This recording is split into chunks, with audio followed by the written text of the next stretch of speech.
নিচে লেখ টিচিং, তারপরে নিচে লেখ গুরু, তারপরে নিচে লেখ মেন্টার, তারপরে নিচে লেখ যে ভালো পথপ্রদর্শক বা যাই হোক যেটা লিখেছে। বৃহস্পতি গুরু, গুরু, পথপ্রদর্শক, মেন্টার, এটা যে গুরু, ঠিক আছে। তার সঙ্গে যুক্ত হচ্ছে প্লাস লেবার।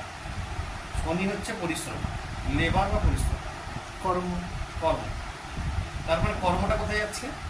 এই কর্মগুলো করলে সেই জাতকের খুব ভালো জীবনে মানে বিরাট উন্নতি হতে পারে। কোনো আধ্যাত্মিক গুরু বলতে পারে, কোনো খুব ভালো উপদেষ্টা হতে পারে কোনো কোম্পানির, কারণ হচ্ছে উপদেষ্টার কাজগুলো বৃহস্পতি করে। আধ্যাত্মিক গুরু হতে পারে, উপদেষ্টা হতে পারে,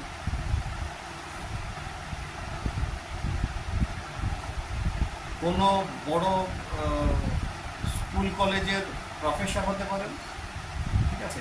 তাহলে এই কাজগুলো এই ব্যক্তির দ্বারা হতে পারে, ঠিক আছে। এবং এটাও কিন্তু এক প্রকার রিসার্চ ওয়ার্কের দিকে কিন্তু নিয়ে যায়।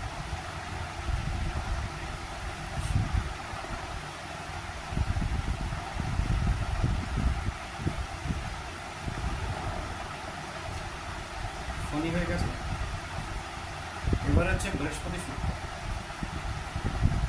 সরি শনি শনি শুক্র, শনি শুক্র, শনি শুক্র হচ্ছে, এবার এখানে শুক্র হচ্ছে আর্থিক